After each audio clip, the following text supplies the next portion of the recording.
Our next speaker this afternoon is Dan Brinkmeier, former colleague of mine from the Field Museum. Dan is an artist and educator. He bridges the fields of journalism and mass communication, visual art, and rural sociology. He works in the area of visual communication for rural development as applied to environmental conservation and documenting the world's biodiversity using visual media to transfer technical or scientific information to targeted audiences in the lowland tropics of South America.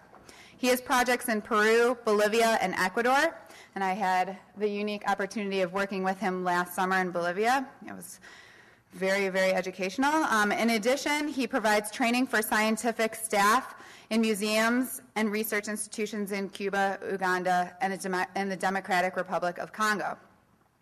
He began working at the Field Museum full-time in 1987, designing and building exhibits, managing educational outreach programs for Chicago schools, and finally taking on a position in environmental conservation programs in 1998. He is still a fellow at the Field Museum of Natural History here in Chicago. Dan also works with conservation planning services in Mount Carroll, Illinois. Today he will be presenting a case study, United States and Latin America. His talk is titled Local Agriculture, International Markets, Global Pressures, Case Studies from America's Heartland. Please join me in welcoming Dan Brinkmeier.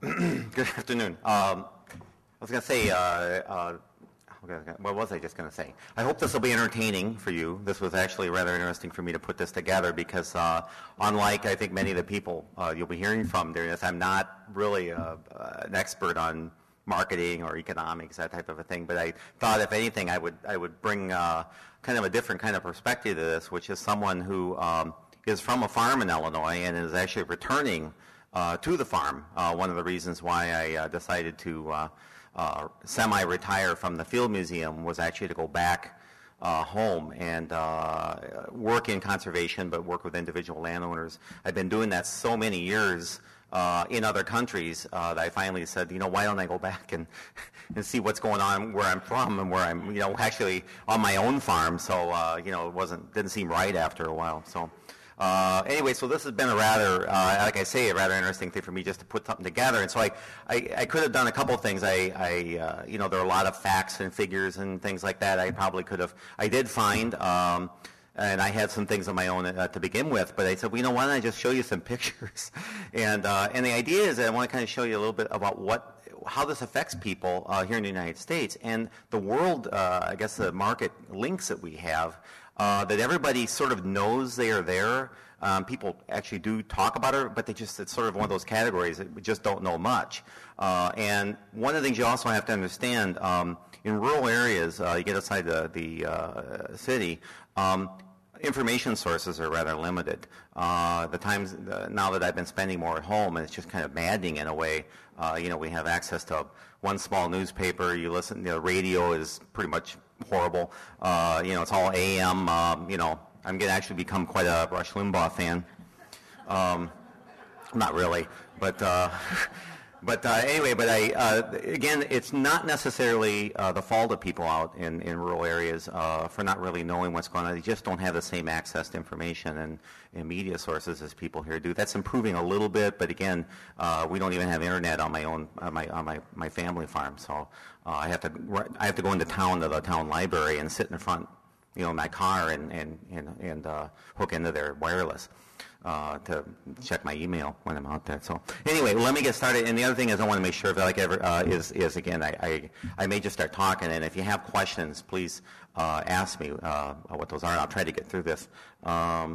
Anyway, let me start this. So what I did was also I thought about these are the learning objectives. I was really looking for this idea of what are the linkages that we have here in the Midwest in farm country on farms with the world market, because it actually it's huge. It really is. Again, it's one of those things that everybody sort of knows is there. One of the things that over the years that when I come home and I talk to people, and I've never really lost a lot of my links with home, with the farm. It's a family farm, and I grew up there. But everybody's, oh, you've been to Cuba? Oh, I wish they'd buy more soybeans from us. It really is about that. You know what I mean? When it comes down to it, or why don't in Africa, why don't those people buy more grain? Well, they do actually get a lot of U.S. grain, but not necessarily buying it. But and also the understanding a little bit about this historical change. My background, again, is more of if anything, I did go to graduate school at Iowa State University, and I was in rural sociology there. And a lot of what it was in the early 80s during really one of the periods when we had a farm crisis, and I did learn a lot and still think a lot about this historical change that we've been going through here in Midwestern agriculture and how it affects us. And of course, that idea of raising food for the world. And this is, again, is something you'll hear again and again in the media. Just the other day, I heard an ad for the John Deere Museum. Has anyone been down to the John Deere Museum down in the Quad Cities? And it's a nice museum, but again, at least twice during the ad, they said how U.S. farmers feed the world. It's just something that's sort of drilled into people's heads. After a while, people start to, well, that's what we're doing here. We're feeding the world.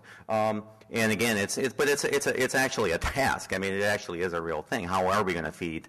How is someone going to feed a population that they say is going to grow to 8 or 9 billion fairly soon? And then, of course, the one thing I have to touch on, which was a big deal in the last couple of years, and you could see this everywhere in just about everything, was this ethanol issue. And this is a tough one because, you can find one website that's for it. You can find the next website that's against it. All the farm media, which we read out there, the Illinois Agri-News, Progressive Farmer, they're all obviously for it. And so, you can cook the figures about just about anything you want. Depends on, whether what side you're on. So, but I tend to go on and I'll show you a few things I found. And then, of course, really about this, I want to show some of the consequences and of what we see here, the social costs. And again, it's interesting. Sabina, the prior speaker, was saying the economics, doesn't have morals.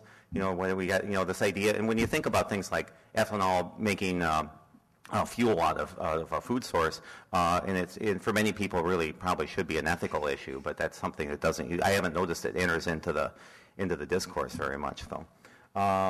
And then again, this thing about what we can or can't do about it. And actually, to tell you the truth, I don't know if there is much we can do about it. We're sort of on a railroad train here, and this has been going on for 30, 40 years. I'm talking about the changes in Midwestern agriculture, and it's a little difficult to stop this train we're on right now.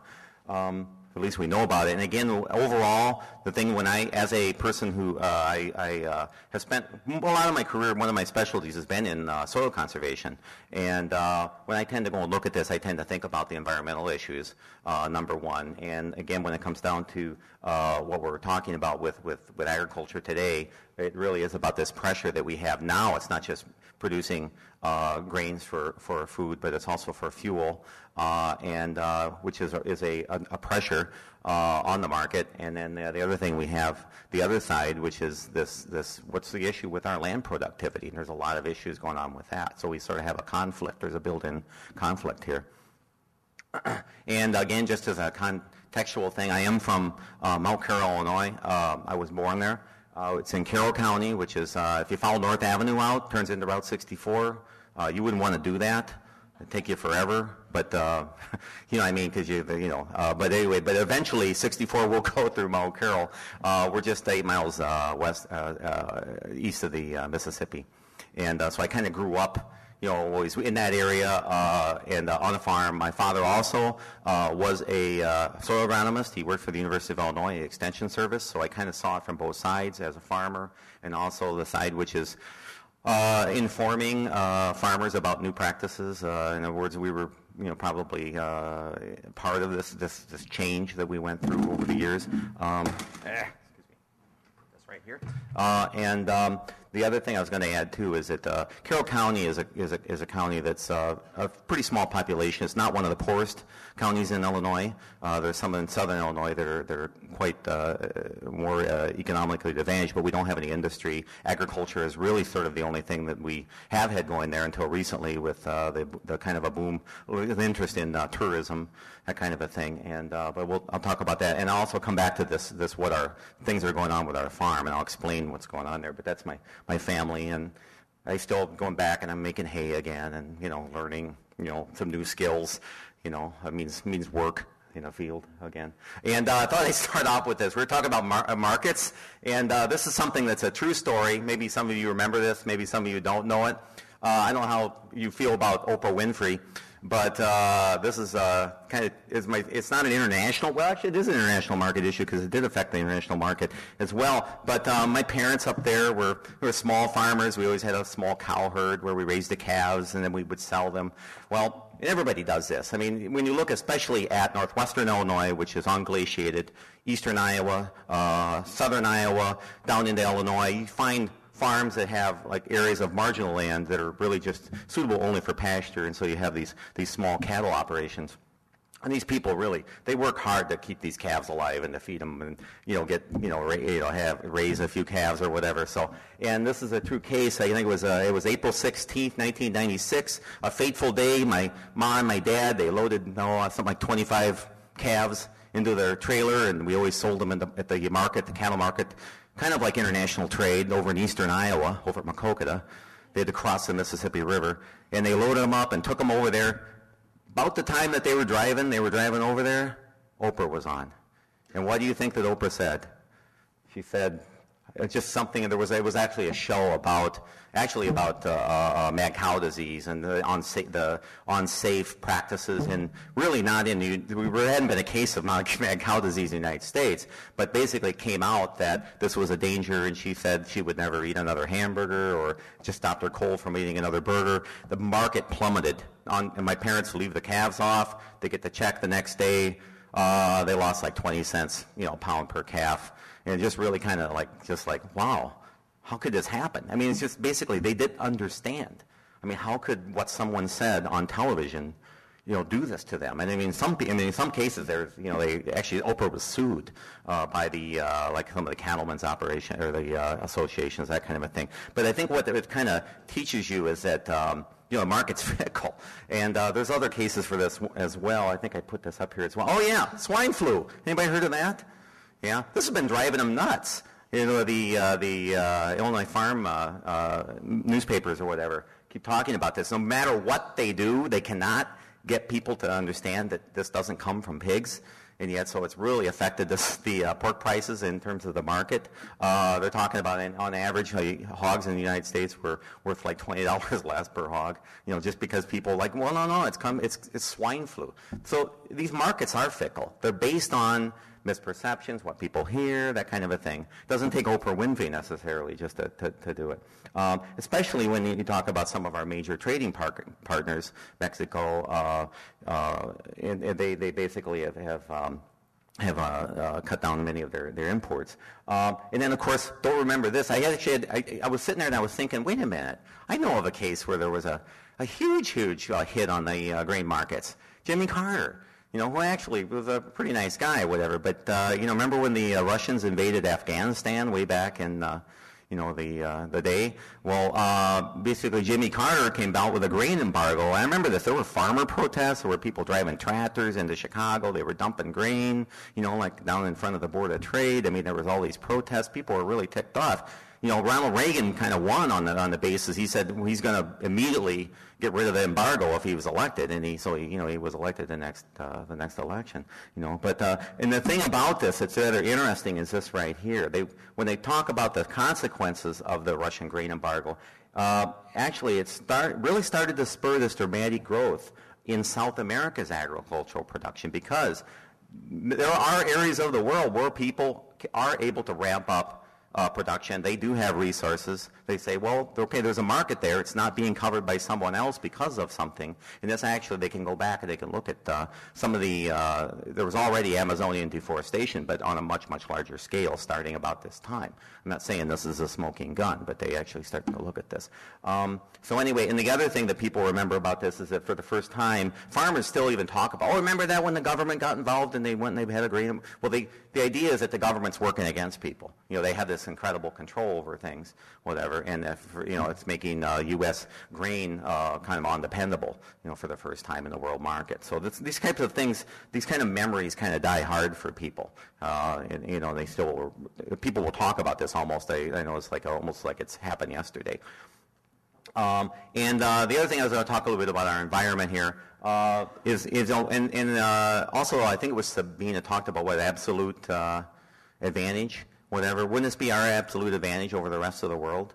We're blessed here with having some of the best land, prairie soils in central United States for growing crops. Yeah, and that's because of these very, very deep prairie soils that we have. And that doesn't necessarily mean that all the areas outside of that aren't in agricultural production as well, because we do grow obviously a lot of corn in northwestern Illinois and southwest Wisconsin. It's not, but we have some very, very good soils here, and this kind of basically corresponds roughly to this the world's oldest map I found of the grain belt. Here, that's probably from the 40s, something like that, and it doesn't exactly match up with this. Yeah. When I read Michael Pollan talks about the heavy presence of fossil fuel fertilizers in the soil, and when we talk about the best soil, I'm wondering, well, are they using land and its soil, or are they using those fertilizers that really, the whole notion of the soil is really... It's the organic matter, the natural organic matter that's 20 inches deep that's in these prairie soils that's been built up as a process of, thousands of years. Is what we're basically, that's our capital. Is what you're talking about. Yeah.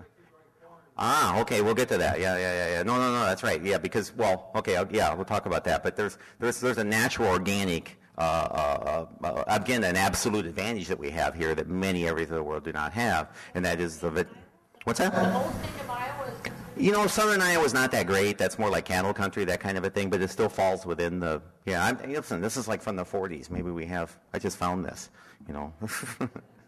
I didn't draw this one. So some of the drawings you'll see here I actually drew, but I didn't draw this one. Yeah, but you're right.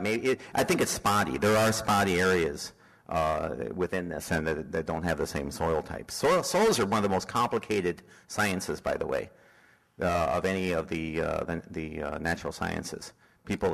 Soils are incredibly complicated because of the glaciers. They mixed everything up, and you'll find areas that have poor soils right next to areas of incredibly fertile soils, that kind of thing. I'm not going to get into that right now. Yeah. And again, one thing that we always get asked, and many of you already know this, is what is all that corn out there when you're driving down the interstate? Well, Illinois, it's field corn. It's not sweet corn, and there's a huge, huge difference. And the other thing is that most of this still is fed to livestock. However, it may not be fed to livestock here in the United States. It may be shipped out, right, to other areas of the world, especially now that we have multinational companies that are owning like large hog production facilities in Mexico, for example, or in other countries. And so that 50% fed to livestock figure isn't necessarily here in the United States. A large amount of it is exported to other countries within a number of programs, and then 25% of that, probably a little bit less, really, that's kind of high, goes to ethanol production. And these are figures come from the Illinois Farm Bureau. What percent of the total corn production is for feed for? What percent of the total? Corn production. Well, according to this, it's 50. Yeah. No, but this is field corn. Yes. What percent of full corn? Oh, you mean, well, there's only field corn and sweet corn. There's the corn that we eat as humans, and that's sweet corn. Yeah. What percent of the total corn? Oh, boy, I bet you sweet corn isn't that much. Yeah, it's pretty small. It's kind of spot. It's like certain areas produce sweet corn. That's like a different, to set up, to harvest that, that's a whole nother, it's higher labor. It's a whole nother thing. It's a much, much smaller percentage. This is huge amounts of money. We're talking about millions of bushels per acre, or bushels.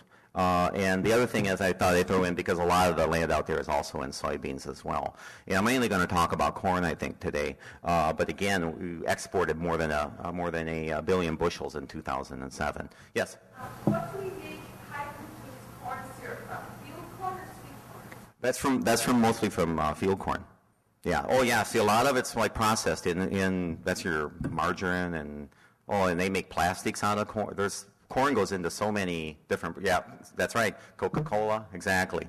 That's actually a really good project for students. Probably go into the store and give a prize for who can find the most products, come from corn. because it's in everything, and that's why we'll get to the price rise thing or whatever, but yeah, that's why it does really impact everybody, and then of course, and the thing is, most people don't realize how many, both China and Mexico are importing more than 100 million bushels of soybeans per year. So soybeans is actually huge and most of that goes into animal feed, I guess. So. Okay, and then the other thing I thought I'd do is talk a little bit. Now I've talked about these these are the two main crops. Well, there has to be a way. There's like a system built up. There has to be a way to get them to market. We're past the old days when people were loading things in a wagon by hand and shoveling them out, whatever, and then just feed them to some cows down, of your own. This is basically the system is this huge thing that's been set up over the past really 30 years, something like that. It didn't take too long, but it's pretty streamlined, and everything comes back to the producer, and he may do it different ways, but you really want to get that corn in some way to a main terminal. Most of those are along the Mississippi. Has anyone here ever been to the Mississippi River Museum in Dubuque? Yeah, Jamie. Yeah. What's the main theme there? What did you come away with? What was the take-home thing?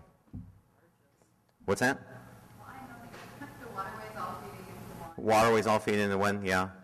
But I don't know if you noticed that it's a museum that has all the donors, the people, the companies, and it's like all the barge companies. It's like Cargill. It's like all the grain marketing firms or whatever. Basically, the Mississippi River is one great big giant long like transportation highway that's maintained by the Army Corps of Engineers, paid for by U.S. taxpayers, right, to keep that product flowing. Everything actually is, most of the world's grain for world markets goes out through New Orleans. So you got to get down there on these barge systems, get to the terminals, goes out to the world. Some of the corn still goes to on-farm storage. You're driving along the highway, you can see people with their grain bins, and they basically store it there, and some of them dry it there because corn, when it comes out of a field, is usually fairly wet, and it does perish. It is a perishable commodity. If it's too wet, it'll actually spoil, it'll mold, and you're not going to get very much money for it, so people do have to dry it down using natural gas. Much of the corn actually goes to a kind of a middleman or a middle kind of like facility, which are grain facilities, these elevators that used to be in every town. Those are kind of falling by the wayside to some degree, and many cases, most people are, a lot of these guys own semis. I'll talk about them a little bit, but I have two cousins that farm part of our farm now, and they also have a semi that they make money off of. They haul everything else, but they basically they just put their corn when they combine it, they harvest it right into the semi, and they haul it right to the river themselves. So, that's actually a lot of people do that. You'll see a lot of these farms out there. You'll see a semi parked next to the barn or out behind the building, something like that. They're hauling their own grain. So they're even cutting out that middleman part of it too. Yeah. So the thing is, I guess when you think about this huge U.S. grain production system, it's amazing. We haven't had them for a while, but back in the 80s when we had these huge surpluses of corn, they were piling grain up like in football fields in front of the high school, and you go across Iowa and you see these big, they had so much grain that the elevators couldn't actually hold it, and that's because the markets were down. They didn't have the transportation. There were just these huge harvests. And one thing that you cannot separate this system from is this thing called U.S. foreign policy. It really depends on it, and I won't get into this too much. There's a lot of debate about it. You probably have heard many of the criticisms about this, that the U.S. uses this grain as a way to curry favor for certain countries. It's part of their, they say, well, $25 million worth of aid to X, country, that could represent $5 million worth of grain that's being shipped as surplus grain to that country as well. And there's a big criticism of, because many other countries that donate aid internationally do it as cash, and that's much more obviously preferable because this grain they comes in and they're like, well, what are we going to do with this? Some of it comes in the form of powdered milk. And so what does that do to farmers in like Africa?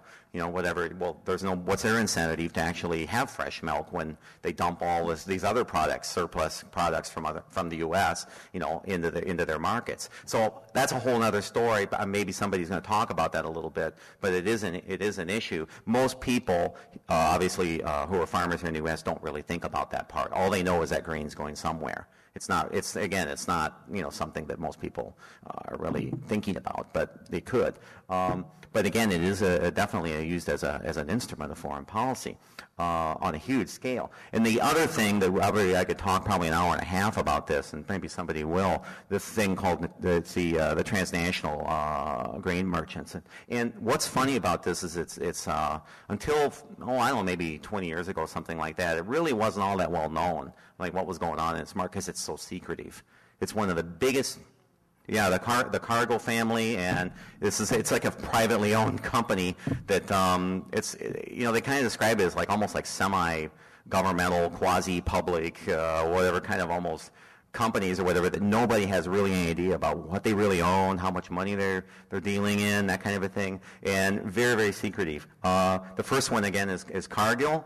You probably heard of that. It's family owned, yeah, And the other one is Continental, which again, was somebody who's I heard about this a while back, and they were saying they really can't quite find out whether some of it's been sold to Cargill or not. It's not public, you know what I mean? Or it's hidden somewhere. I don't know. You would think that somewhere you would be able to find out, but and then, of course, everybody knows Archer Daniels Midland. They're mostly who's known more for soybeans, but they also deal in a lot of corn as well. And again, these are the marketing companies who actually handle it. It's really a transportation marketing system for getting that grain from the U.S. into a port in for example, in Kenya. That's how it there through these companies. And then there's Bunge, which is also huge. They actually own a large number of the elevators that the grain facilities on the Mississippi River. When people haul their grain from their farm field here in Illinois right to the river, they probably are dropping it off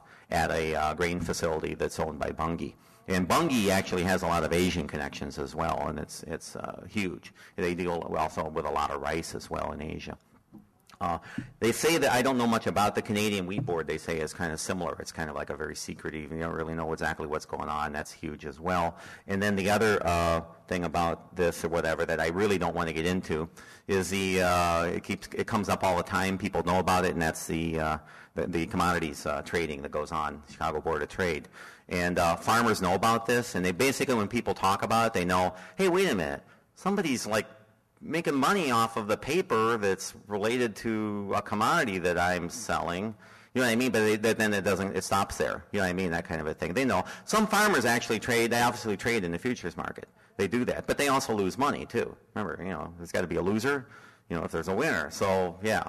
And the other thing that's kind of odd about this, and if people where I'm from understood irony, they would appreciate more, I think, the fact that a lot of commodity brokers, people with seats on the Board of Trade, buy farmland with their profits and are actually farm owners as well. But those usually end up being like hunting reserves, things like that kind of a thing. Not too many of them are really interested in actually farming, but they do actually invest their profits in farmland. So anyway, I don't really want to get into that too much. That's something that many of you may know about, and I'm not an expert on that. I know as little as anybody else knows. So I think we'll talk about that. And the thing I do want to kind of concentrate on a little bit is the social change that's taken place as we develop this system. And again, this was already started. I think Sabine or somebody was talking a little bit about. I think the first speaker was talking a little bit about World War II. And many people will go back to World War II as the first time that farmers were kind of identified or selected out as a group as being something other than just farmers, but being like part of the war effort and actually producers that are contributing to this thing that was really industry.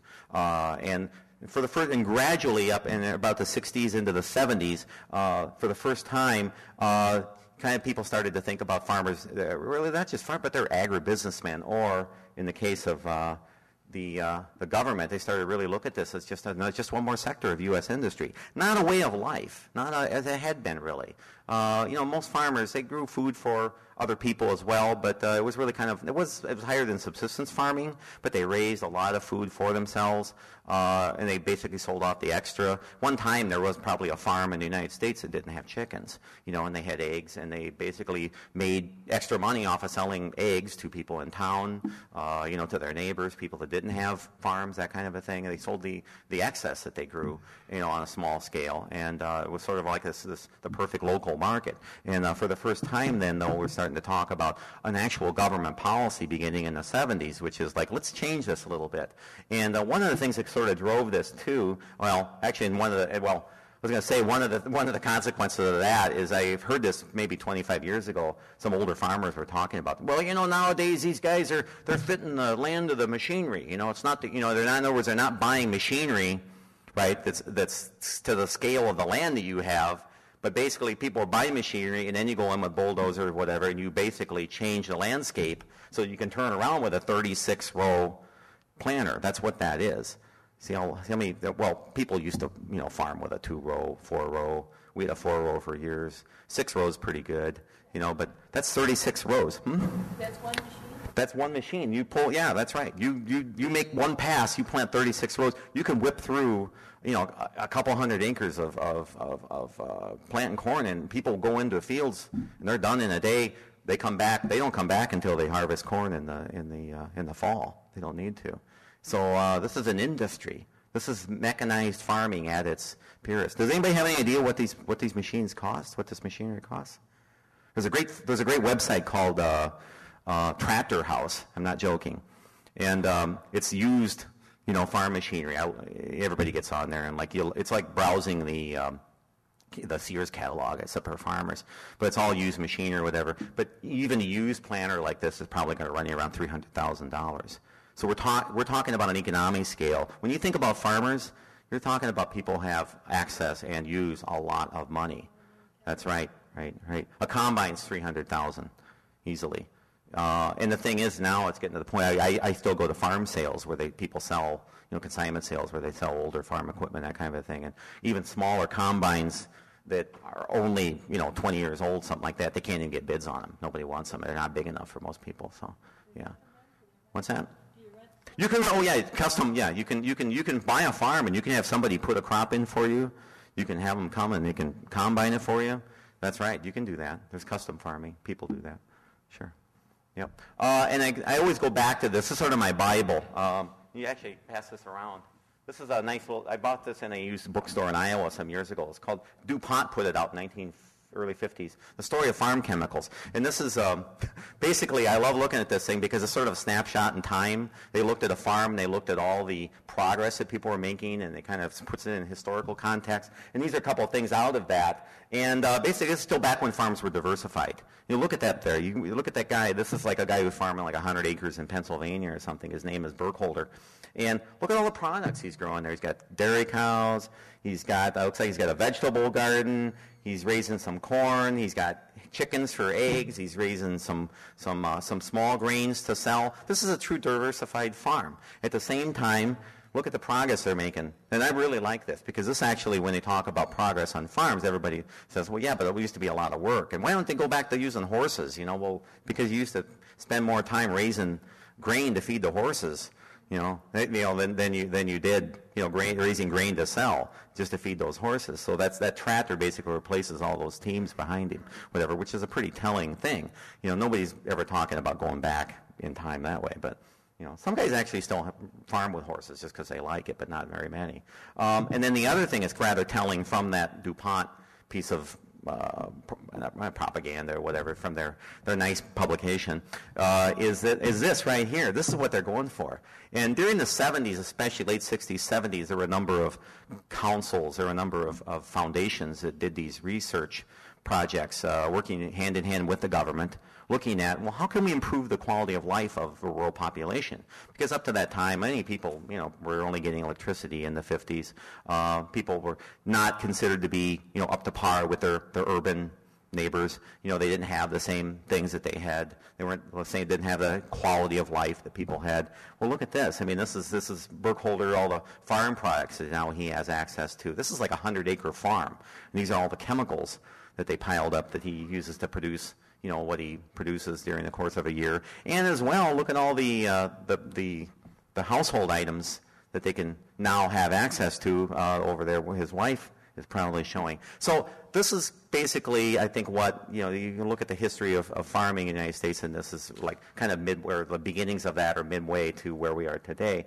And the other thing I have to mention, too, when you bring up this idea of nitrogen, well, back in the day when people had more diversified farms, and this is a simple drawing of it, but people did a thing called a rotation, and didn't have to have soybeans in it, but they could have other crops as well. But one thing you definitely had to have in it was you had to have some forage crops, which is hay. Hay is a general term for many different types of forages. But basically that's a way of giving the land soil arrest, and actually returning some organic matter and nitrogen back to the soil. Because one thing you have to know about corn is a huge, huge user of nitrogen. There's plenty of nitrogen in the air, but it's of absolutely no use to us. It has to be in the soil, and it's usually brought there now artificially by nitrogen that we import from, in many cases, Russia, but there's a number of countries in the world that make it. Russia is actually a big producer of nitrogen, and that's made using natural gas. It's a huge energy input that you cannot grow corn without if you do not have another way, right, natural way of creating that, and or through either livestock waste. You know, people had cattle. Every farm had 25 milk cows, or, you know, at one point. Back even into the 60s, people started to get bigger. But all that manure went right onto your fields. Yeah, we still even do that on our farm. We still have cattle. We have a small operation. We make hay. We have rotation. We're at least going back to it now. So, but that's an important point to remember when you think about the cost. Again, the cost of raising all that corn. Rotate crops now? The big guys? No? I can show you fields that have been in continuous corn for 25 years. One of the biggest demographic changes, of course, then was just this decline of rural population. And again, I won't do too much on this, but one of the big important pieces of this that you have to think about is this. It really was just going to gradually larger farms and concentration of more wealth. Yeah. More, and specialization as well, where you've got these big farms say, well, we're just going to raise corn. People identify themselves now as, we're corn farmers. People will say that. Oh, we mainly raise beans. Most people will identify themselves as corn farmers. So they're identifying with a specific commodity, in other words. And obviously less diversification. And the other thing that most people don't know is that when you go out in these rural areas, it's pretty old population. Well, so there aren't many kids out there. These 4-H clubs, remember, you guys know what 4-H clubs are. It's really hard to get a 4-H club together out there when you've got 60-year-old people living out there mainly. You know, the kids have all left. You know, they don't have. You know, the kids have all left and they're living in the city or the suburbs somewhere. But you know, we're down. You know, from a peak of almost 7 million people living on farms. At one time, a huge portion of the United States population lived on farms. But what's interesting when they talk about now, there's a number of schools like set up, like for the ag school for ag sciences here in Chicago, and there's programs for young people to get into this. Well, what is huge actually is what they call the non-farm ag sector, which is millions of people working in that. But that's processing foods. That's actually working in the transportation, all the industries around the production itself, but not on the farms themselves. Yeah. And this is actually something I had known about, but I went back and I looked this up or whatever. 93, the government actually just decided, you know what, it's really not even worth surveying these people anymore, you know, which is kind of telling. You know, just not enough people out there living on the farms, you know. So we actually can talk about, you know, something called the depopulation of the rural landscape. When you drive out there, you may see houses, but the person living in a house is probably, it could be a renter, could be somebody, the house is sitting empty. That kind of a thing, you know. So it's basically concentration of land and resources in the hands of fewer and fewer people, and also with social change, especially when you look at small towns, you know, and you think these abandoned farms. Eventually, people will tear those down because they're paying taxes on those. One thing that people don't want is paying, you know, higher taxes on the real estate on a barn or a building. It's easier just to burn it or bury it, tear it down. Or like I live in a town, Mount Carroll, where we used to have 3 elevators, and we don't have a single elevator anymore. They just went out of business. So people just don't need these things anymore. So you talk about these small rural, towns or whatever, kind of look like ghost towns, and I was reading something the other day. Someone said that they're filling them up with like antique stores. And he said, well, it's almost as though this is against something somebody else wrote, not me, but they said it's almost as though the products that people had at one time out here don't have any value anymore. The only thing they have left is to sell their history. So it's rather interesting. Look at this transformation. And then we kind of put that up against something I have to talk about, and that's this lobby for big agriculture, because it is huge. And right at the top of the list, and are there any Farm Bureau members in here? Because I'm going to stop talking right now. I have to go home and see people. I'll tell you, and the Farm Bureau is an old organization, but it's almost always been kind of linked up with larger farmers, with business, and has always been sort of on their side. And there have been a number of smaller farm organizations that kind of come back and forth, but they leave. Yeah. Does the NFO exist? That's a good question. I should know that. It does. But it's far fewer. That was smaller farmers. The National Farmers Organization were sort of the bad boys of the of agriculture. They were the ones that would hold withholding actions and dump milk. They were protests, things like that. And it was they were the first ones that tried to do collective bargaining, like marketing, people their products together and get a better price, things like that. I think they're still around, but boy, you don't really read much about them anymore. And then, of course, there's American corn growers, there's the Iowa corn growers, and these are all lobbying groups. And again, if you start looking for information about ethanol, you're going to get an earful from these guys, because it is great. But the other thing is that this is also linked to this federally subsidized system we have for price supports and for what some people refer to as farmer welfare, which really isn't that. It's basically it's linked to a big system of just keeping farmers from going broke, kind of protecting them from the uncertainties of markets. But especially when you look at biofuel production, you'll see that they're talking about billions of dollars. And also, the other thing is we see are these cash payments to family corporations and individual farmers as well. They're also in the billions as well. Again, if there's any Farm Bureau members in here, I just forget I even brought this up. So it's interesting. About 2 months, no, wait a minute. I guess it was February.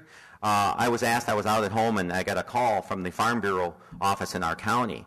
And my mother answered the phone, and they asked if I could maybe come and give them a talk about what I'd been doing. And they under the impression I had been a missionary in South America. Boy, were they wrong. But and so the thing is, I did end up going and giving them a talk. And I tell you the truth, I did talk about South America and experiences working in other countries, because that's really what they wanted to hear. And I did actually have quite a bit of information on climate change issues and linkages with U.S. agriculture. I chickened out completely. I couldn't do it. I couldn't talk to them about it. I just chickened out. I mean, I couldn't do it to them. There's older people. They're retired farmers. Many of them knew my parents. I just chickened out. I just talked about the easy stuff, like, here's a village, and yeah. So they found recently they're very, very wealthy people. Well, yeah, this is a whole other subject for a whole other talk as well. I'm just going to relate it. And in my county, there's a number of things that the government does. They do low-income loans. They can give cost sharing on conservation practices. You can get a loan on putting up a corn bin, all sorts of things. But they have another thing they call LDP payments. These are loan deficiency payments. I won't go into this, except that what they do is they make up the difference in the cash price you get it's a price that's set for each county at your local elevator, if you have one, whatever, and you can actually ask to get that just as a cash payout for the difference. And it could be 50 cents a bushel, depending on the price fluctuations or whatever, and people get these. There's a lot it's rather interesting because people have always known about these. Also, the operator of the farm, the person who's farming it, gets it, not the owner. That's the person who actually. And some family farms in the U.S. And again, boy, now we're getting into a whole other thing. What's a farm? What's a family farm? boy, that's complicated too. There's all these weird categories, and it's all based on income levels. And I have something I can show you at the end of this if you want to know more. But basically, the top 10% of the beneficiaries of LDP payments receive 66% of what's given out each year. So it's pretty. They're talking about some millionaires out there. Especially in, they're kind of all focused on California, Southern California, but all over the United States. Yeah. We're talking about some pretty big money here. And the other big one that I think Sabine also talked a little bit about was CRP. And CRP has good intentions. It's a way to control the market fluctuations a little bit by taking land out of production, and also for environmental concerns as well, conservation. And everybody has some CRP land. We have, this is again our map of our farm, and you see those, this is a typical map. Every farm in the United States has you can walk into your county office, your ASCS office, that's the Agricultural Stabilization and Conservation Service, and they will show you what you've got listed for your acreages, what you, basically each year you're supposed to certify what you have, what you've got planted, who's farming it, that kind of a thing. And we have a number of smaller fields, and especially areas near water where we have streams. We have a creek going through our place, and we protect that creek by a set-aside as well. And so those are 10-year programs. You get paid depending what you bid. You can get different rates for that. I have them down here at the bottom. The focus is on trying to take land that's highly erodible. These are on slopes, steeper slopes, places where there is a real, even most danger of erosion, taking those out of production, putting them in a 10-year program where you just leave that sit with a cover crop. You're supposed to maintain it. You're supposed to mow it, keep weeds off of it. So it isn't like you just can't sit on anything. There are people who buy farms and they put their farm right into the program immediately, and they never farm it at all. That happens, of course. People will do that. There's no law that says you can't do that. And the other thing is that the rates that you are paid can be less than what you could make if you were raising corn on it or soybeans, or they could be the same, or they could be more. It just depends. And so something happened just recently with the ethanol craze that just went through, was people started asking the government. There's a big lobby right now to have people go out of the program, get out of their contracts without penalty. Right now, if you're in the program, they penalize you pretty severely for going out. Well, they're basically all these guys were like, yeah, we want to raise more corn. Let us go out of the program. They're talking about almost like an ecological disaster, because many of these lands are highly erodible lands that probably shouldn't be farmed, anyway. And many people are just saying they should not do that. They should not give in and let these farm groups, get that, whatever. So make them stick to it. But anyway, some people may go out of the 10-year program anyway. And here, this is one of the coolest things I'll show you today. Right here, this is great. The secret's out. I just wrote that there.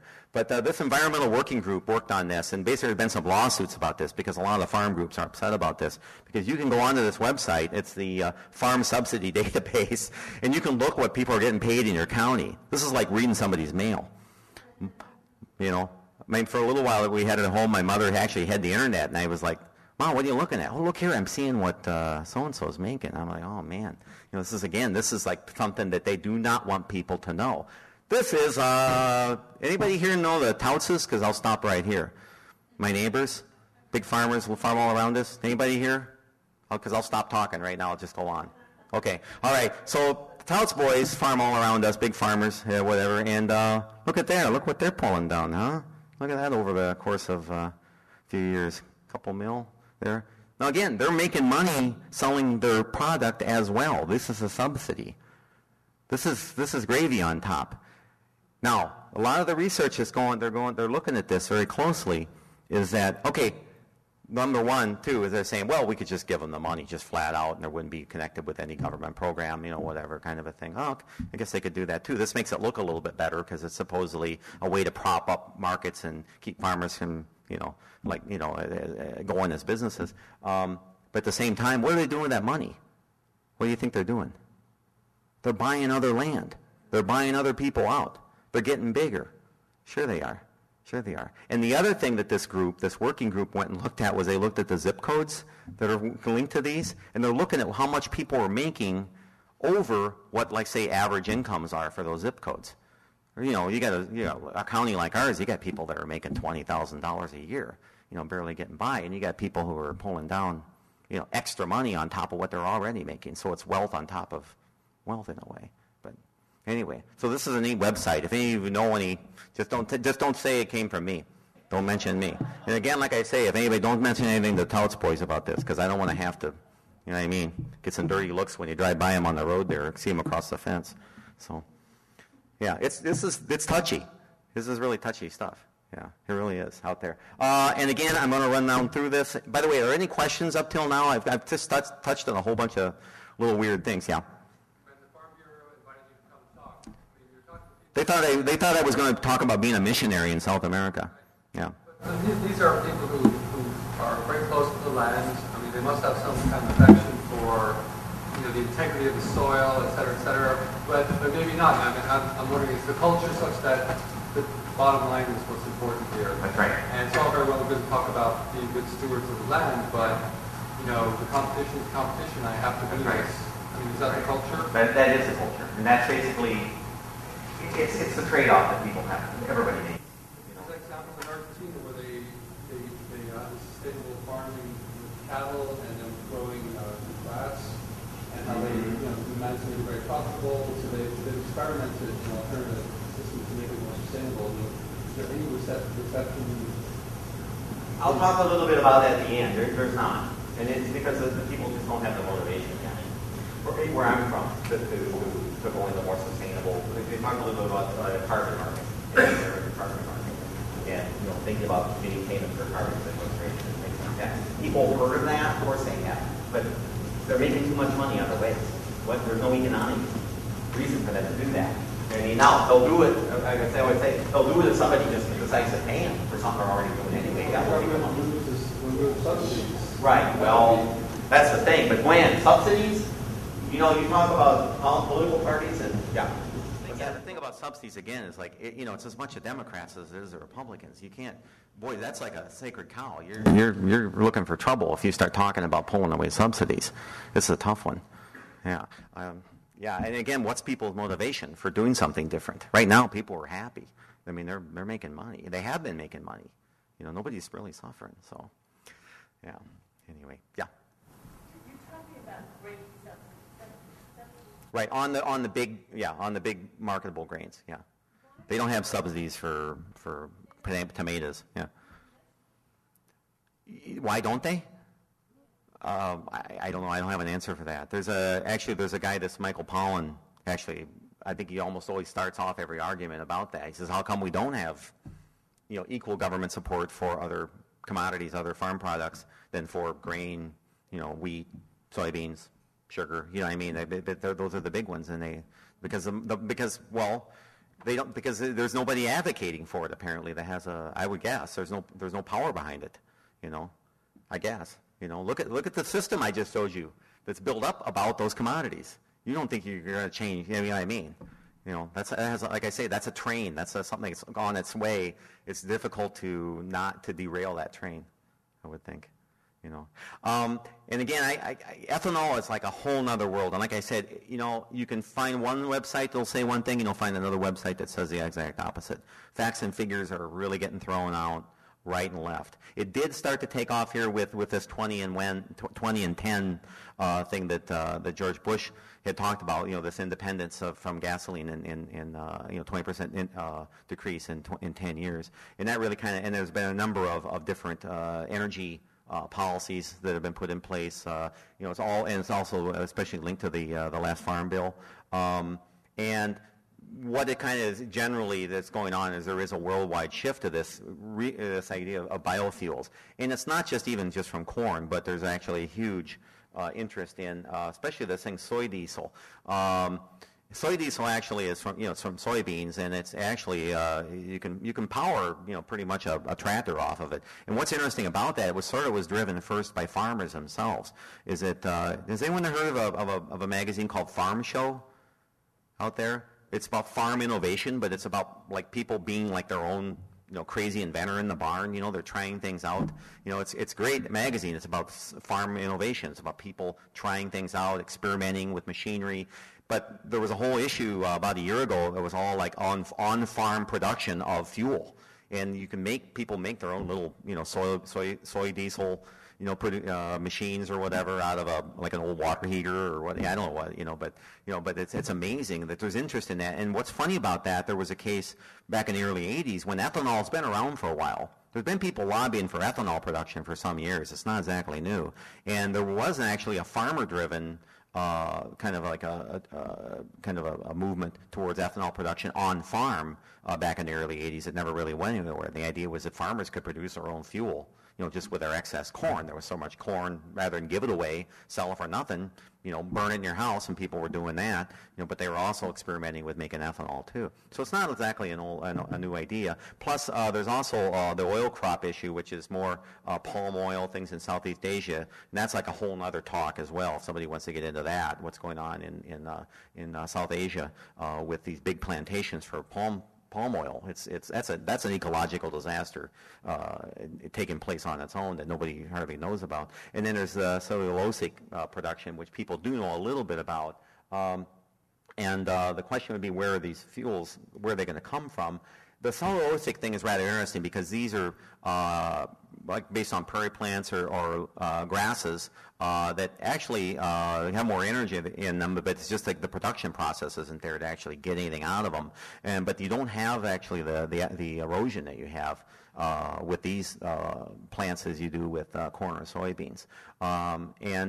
People know about it, but it's kind of way behind everything's geared up for making ethanol right now. And for everybody, they're kind of a retooling thing maybe. I'm not really quite sure, but people do know about this. And but basically, they're also saying too that if they started doing this, that would also compete with the food supply as well. So this is still the same issue: is that what you're going to use basically you go back to what you're going to use your land for. And then there's elephant grass, switchgrass. Nearly all the universities in the Midwest are experimenting. They all have plots, with these grasses, whatever. They're trying to, work on the production side and experimenting with, trying to get fuel out of them or, So that's coming. But one thing that, again, this is, my own personal opinion. If there's somebody in here from the Farm Bureau that wants to step up, can say differently. But the one thing that I've been the science and the economics both don't really make sense. And the other thing is, if you really think about this, it's an ethical issue as well. That I think that if you talk about this with students, is show them some facts or show them some things and let them come to that conclusion for themselves.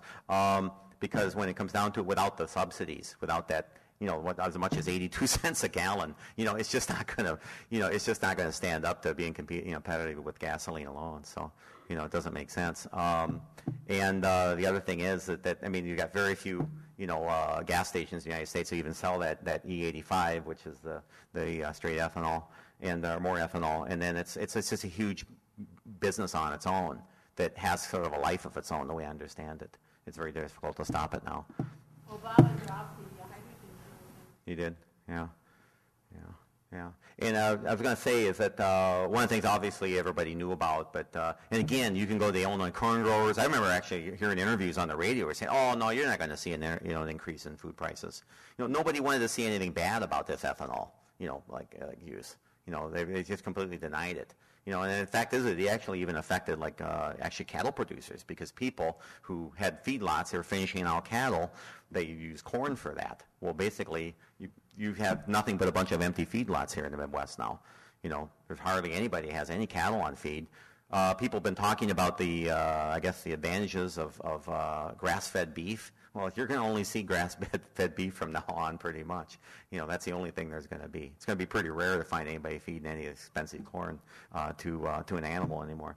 But it did definitely. There were a lot of cases where if you knew anybody who works in like a bakery or like I do, or they saw increases in all their products that they buy. And there were even like food riots or not riots, but demonstrations in Mexico, because it immediately affected the price of some of the basic foodstuffs in Mexico. And so, but again, when everything I still read, it says there's more plants being built. A lot of these ethanol plants, some like 45%, some 50%, some like are farmer owned as well. So in other words, these guys have an interest in those plants. They're going to grow more food for that market. They're farmer owned ethanol plants throughout the United States. They're actually talking about this year, they're going to actually boost the corn production to 90 million, something like that. They estimate 90 million acres planted to corn. And everybody says, this kind of comes up, a lot of things I was reading, and it's true. What happens if we have a drought? What happens if we have a disaster? We had a last disastrous drought we had was, I think, in 89? No, wait a minute here. 89. Yeah. Yeah, we had 3 months there without rain. It was dry. Yeah. I saw alfalfa go to seed for the first time because plants go to seed just before they die. I'd never seen that. We always made hay before that. But corn was just, corn never got much harder than, your waste. Everything just dries up. We could have that. And not only that, when you think about this, they talk about world grain stocks. And it's rather interesting. I kind of ran into this by accident. I was reading about something else, and I saw this. And basically, we can have adverse, as they say, crop events, which are disasters, due to climate, change or climate, conditions, whatever, any time. And there are a lot of them going on right now. One thing most people don't know about this incredibly long drought that they've been having in Australia. It basically devastated their wheat growing area. It's been for like 9 years or something like that. People are just like walking off the land and leaving.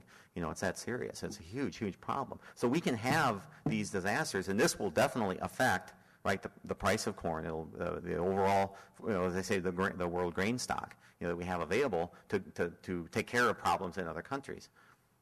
Yeah.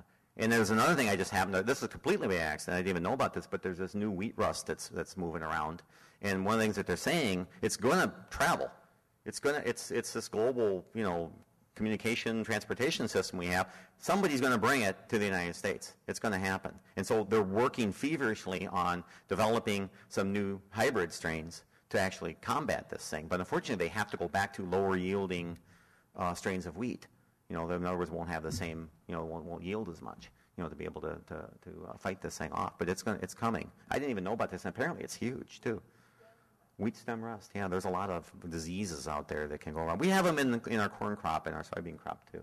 There's a soybean rust actually. It's a problem in Asia right now as well.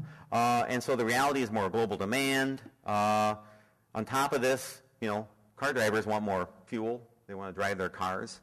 Yeah. And they're estimating that probably 5% of all cereal crops in the world, 9% of all oil crops will eventually go into those biofuels. And they're talking about probably this will represent half of all new land. In other words, these are marginal lands, these new forested areas, timbers, that kind of, even here in the United States. I've seen people bulldoze 16-acre, 20-acre timbers down for cornfields. There's timbers I used to hunt in when I was a kid. And it's just a hilltop, it's all corn.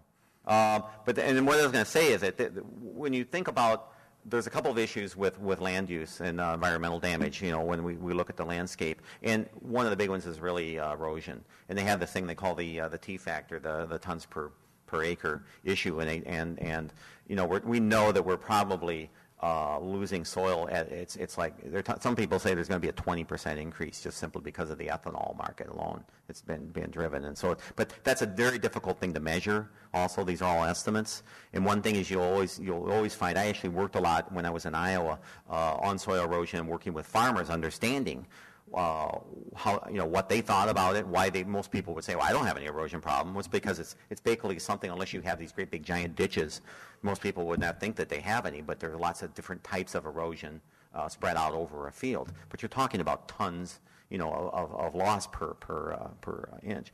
And so I was going to say this too, and this is what the real factor is. How much rain did we get the other day? 19th. Paris, Illinois got 4.6 inches. My brother, I talked to him on the phone the other night. That's a lot of rain on unprotected. I mean, the corn's only this high right now. So most of that landscape, most of that soil is sitting there. They've got rows about this wide, 30-inch rows, something like that. That's unprotected soil that's being hit by incredible volume of water that there's nothing there to hold it back. Soil's already saturated with water. We've had enough rain. There's plenty of moisture right now. Yeah, we got 4 inches at home. And this is called accelerated erosion. Erosion's a natural process.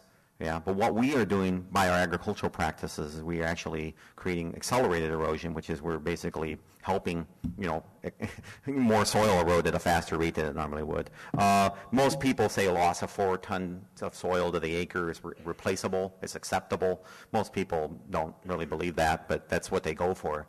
I mean, the United States goal for the Soil Conservation Service try to get people down to 4 tons. Most people are really more probably up in the 20 ton per acre range. Most people aren't using soil conservation practices like they should. What I put over there, something else. Oh yeah, I like this one. This is back in March. We had a big rain at the end of February. Rained for like 3 days, hard. I went around and I took some pictures or whatever up in our cornfield. What's great about this, we have these great big ditches. They can't even drive their combines through like some of these ditches that we have now up in our cornfields on these hills. When my cousins started farming, does anybody here know the Dolphins, my cousins?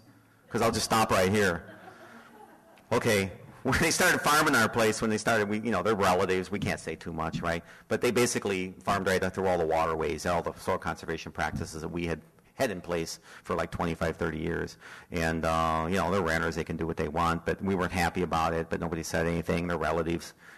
What's great about it is they also get a nice subsidy from I can go on that website and look and see how much they're getting as well. He's getting a subsidy from the government to actually erode my land. So, yeah. A personal note.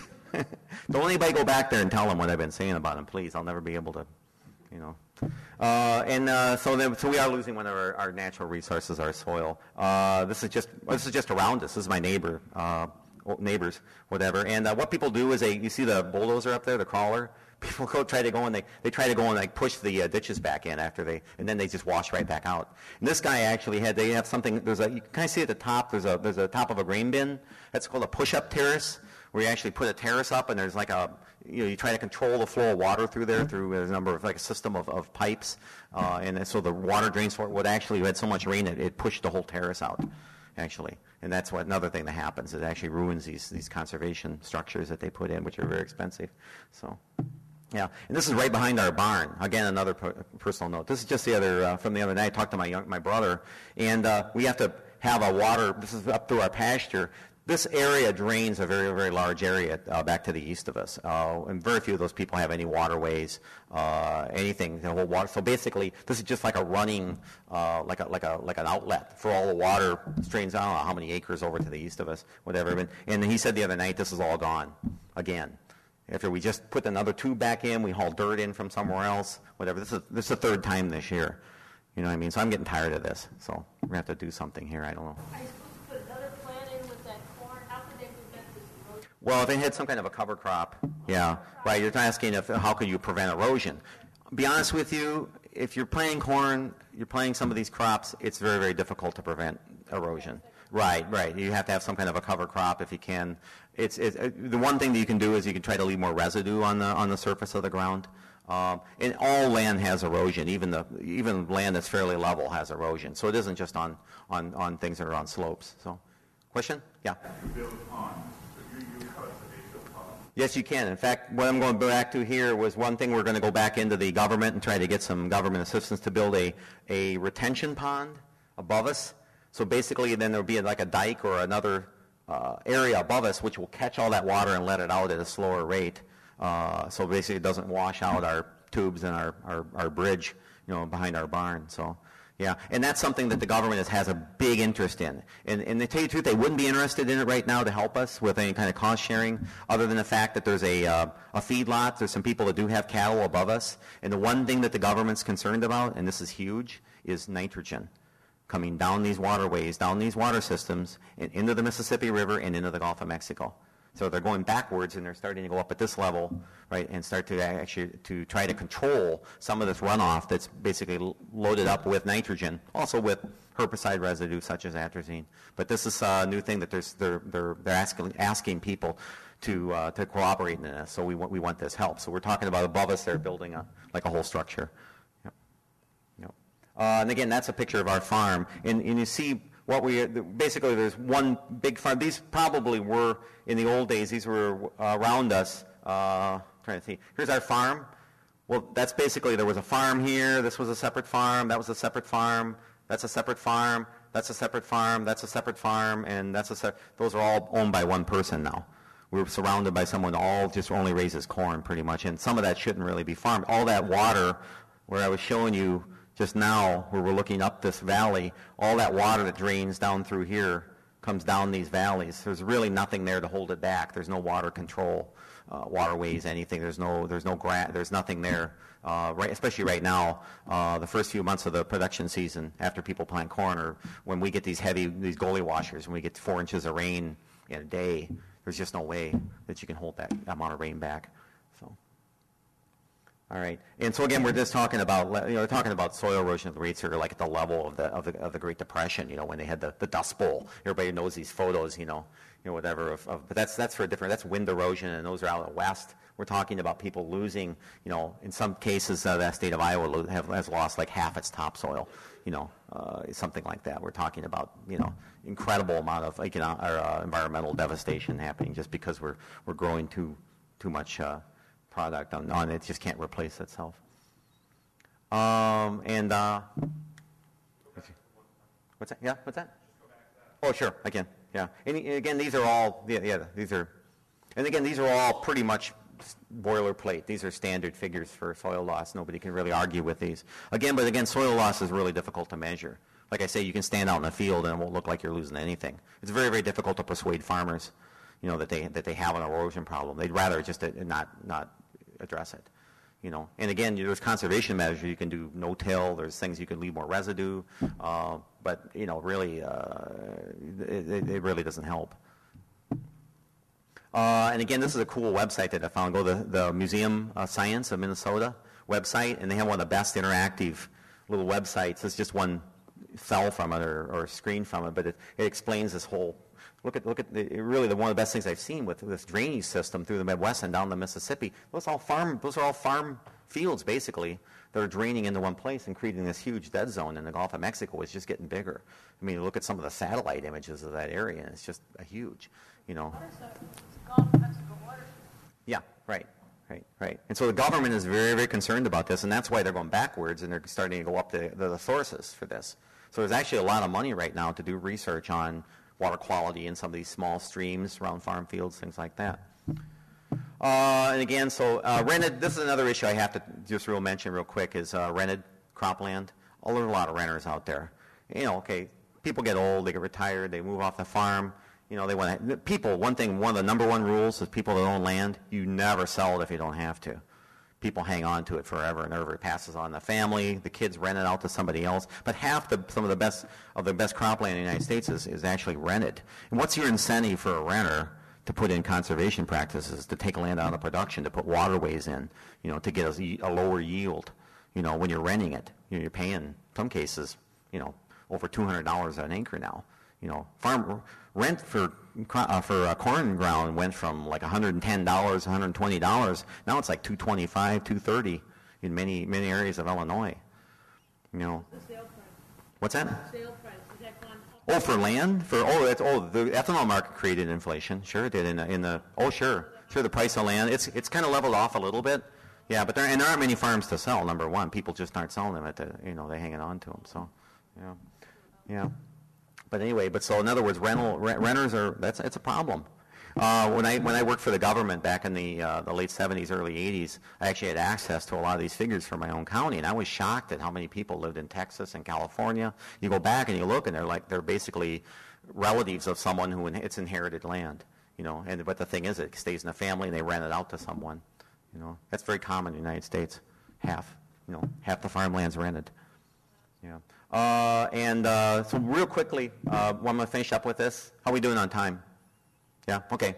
And I had to get to this because we said I wanted to talk a little bit about South America. And this is something I became aware of a while back, and I finally found some information about this. And this was this idea that we can have ripple effects due to the market, the changes in our practices here in the United States, changes in markets.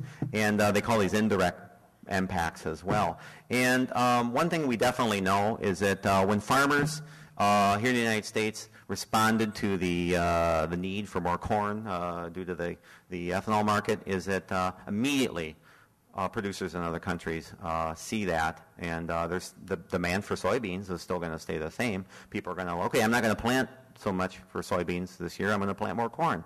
Well, basically what happens is that, we saw this especially it's been proven, you can't really deny it because they can look at the satellite photos, is what happened in Brazil.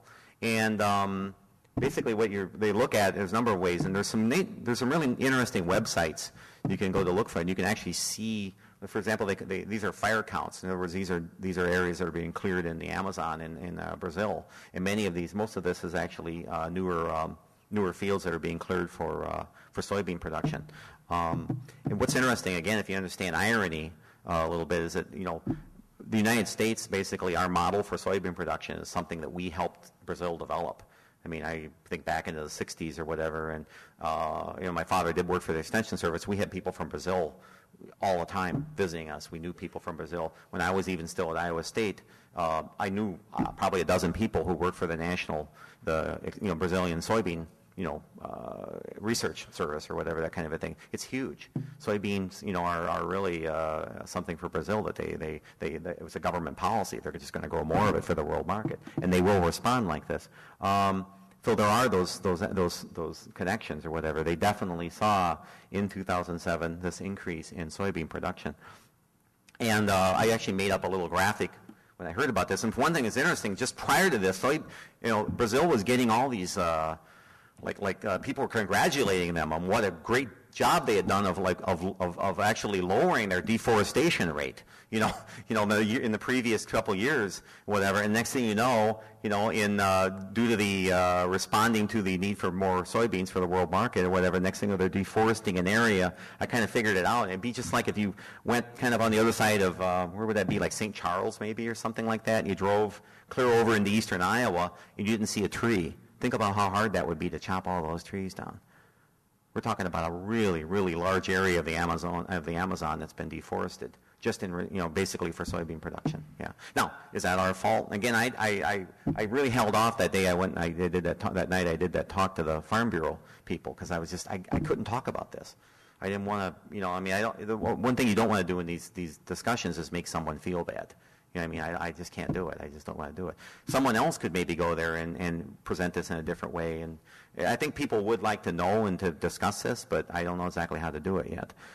I'm talking about this with rural people, But yeah, so you look at the satellite. These are really shocking images you see if you look at some of these or whatever. These are new fields being burned.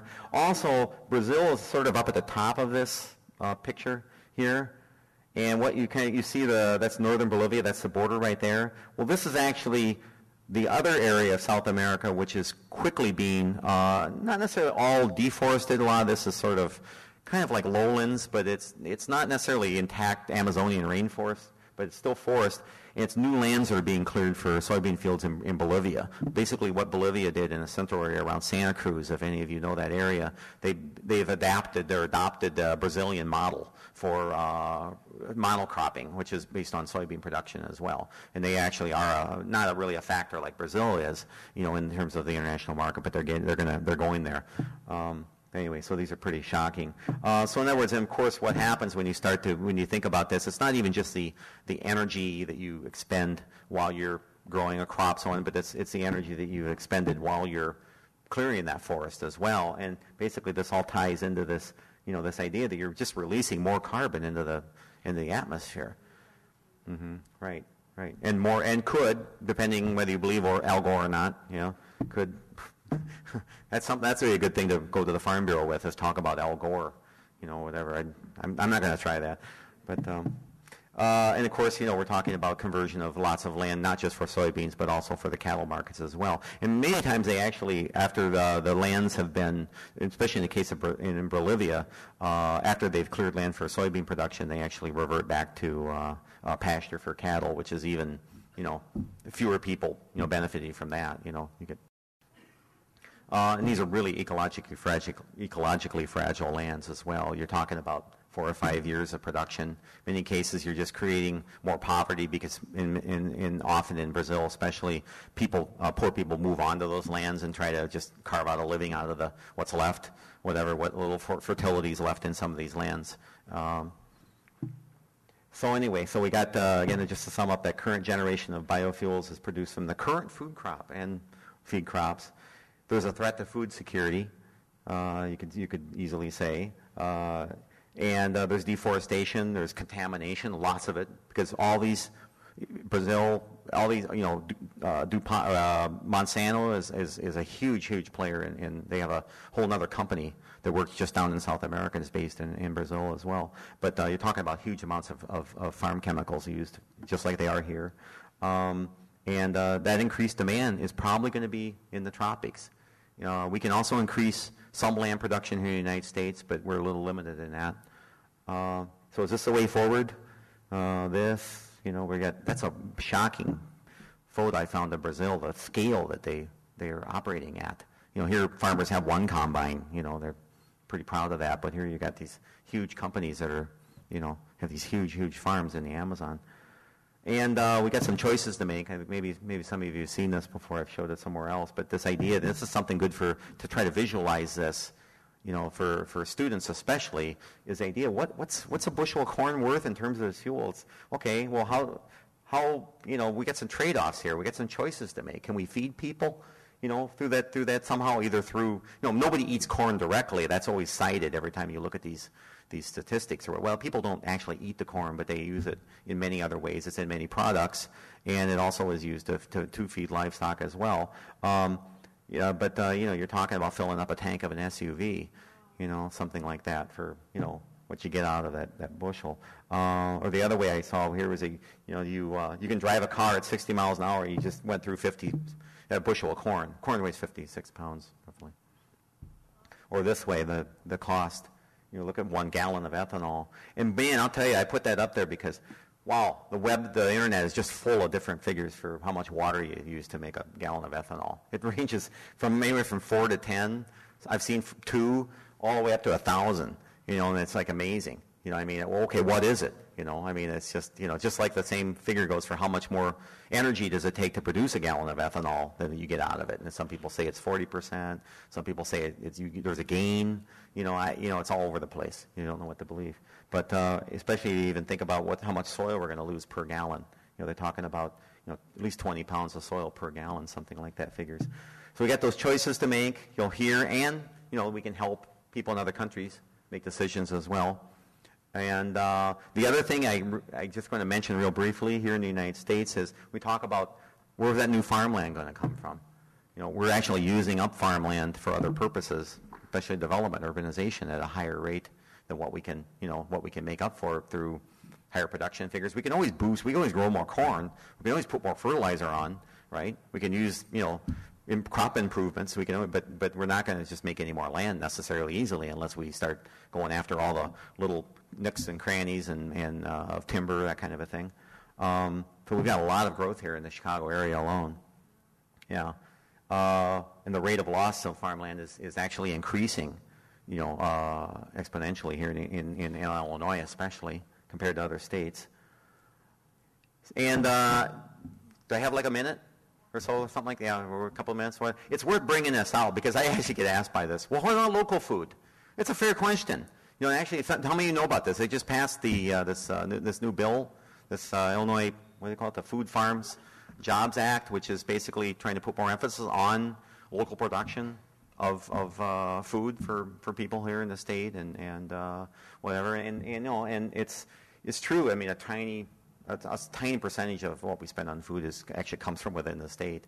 And there's other names for that movement. It's a good thing. I just don't know much about it. I hear about it. I know a lot of people that kind of are working this. I know a lot of people that work in the restaurant business here in Chicago and so on, and I just don't know very much myself. But it would be nice if we had more, obviously, local food go into schools, to people who need to eat healthier, more nutritious food.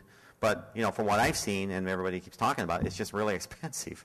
How are you going to bring the cost down? Because, and again, when you talk about this out where I'm from with people on farms, people say, well, wait a minute, we're grain farmers. There is nobody out there who wants to get off of a tractor seat and go down and start raising vegetables. They're just not going to do it. People are just too biased, and they do one thing. They're set up. We have a system that's set up for just really one thing. It's raising Again, it's a specialty for them. It's a specialization. They raise large amounts of corn, soybeans, some hay, livestock. They aren't vegetable farmers. That's for somebody else. That's a bunch of hay. It's for a bunch of organic hippie farmers or something. People tend to discount it. And they have people that do this here, and some of them make a pretty good living off of it. But it's high labor, that kind of a thing. So. But it's interesting. It's worth a discussion. And I got some take-home messages. And these are again will be with the PowerPoint that you get online, that kind of a thing. And I was telling somebody about this talk the other day, and they were saying, "Well, what are you going to do? What can we do about it?" And I was like, "Actually, tell you the truth, I really don't know. I'm not really sure. I think everybody has to go on their own and just make your own way. And I'm doing it in my own way. I'm going back to my own farm and seeing what I can do. And I don't even know what I'm gonna end up doing it myself. But I'm probably going to try to re-diversify, have a small grain, like a cattle farm. We're going to, try to do some things. I may get some goats, which will really cause people hilarity out there, I want to try to raise some goats. And I'll tell you what, we see it coming. Anybody know about this? Funny, here in Chicago, I don't think it's all that well known, this conflict that's been going on out in Joe Davis County. You go right by here. It's Nora, Illinois, tiny, one of these typical 10 families, 15 families live in this little town. A California businessman, millionaire, they've got these huge dairies all over the place. They decided to move to northwestern Illinois because land is, cheap. And not only that, but they don't have to use irrigation to grow forage for their cattle, so it's cheaper for them. And basically, they built this huge dairy facility without really getting anybody's. They don't have to. They're private businessmen. You can buy land. You can do anything you want with it. That's the American way, right? Well, basically, they were talking about 10,000 cows, on this very, very small site. And people kind of living around there kind of said, wait a minute here. We've been living here. Farmers, small farmers living around there, homeowners.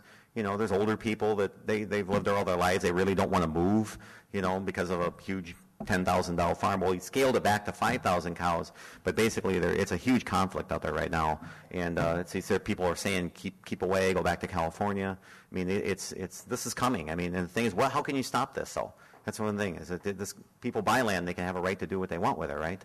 I mean, if they get the right permits, kind of a thing. I think this is something that we're looking at more and more of. Is that the industrialization of, again, the dairy business, and people can talk about they want to have healthy food, they want to drink milk that comes from small farms and doesn't pollute, pollute the environment, that kind of thing. But what are you going to do in the end? I mean, I think this is kind of almost unstoppable. Yeah. Do you know what you think about the wind farm? No. Only, only that I know some people that sell that up by Lena, actually not far from here, Lena, Illinois. And in my county, they're so wealthy, they're doing so well farming that nobody's interested. They can't actually get anybody in my county interested in it. So, yeah. In other areas, people are more. I don't know any more than that. Yeah. Any other questions? Yeah.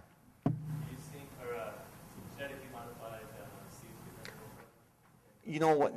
They're around. Everybody has. You're talking about genetically modified, and that's like a whole nother talk as well for somebody to talk about that issue, and especially the transnational part of that. How that gets into the food supply and that kind of a thing. And I'm not. I haven't talked about that very much with people who farm, near me or whatever. But it's around, and the big thing is you have this like Roundup Ready corn that you actually it's like designer crops now, and they're actually designer chemicals is actually the next thing, where you have chemicals that are specific to one weed. You're planting seeds that are basically you can use any kind of chemical. It doesn't hurt them. It's like a management thing for people that everybody actually welcomes. Because it's actually, they say it's making things cheaper, but at the same time, it's still another input, that people have. And it's not available to everybody either, because it's still, when you think about it, it's still costly. It's very expensive to put in an acre of corn. The price just went up because of the nitrogen that people put on. It's like almost a third of the total cost of an acre of corn. It's like $530 an acre, something like that. So, yeah. Is there any impact on climate change yet, or are you studying any future changes in climate change? You mean here? Yeah. You know what?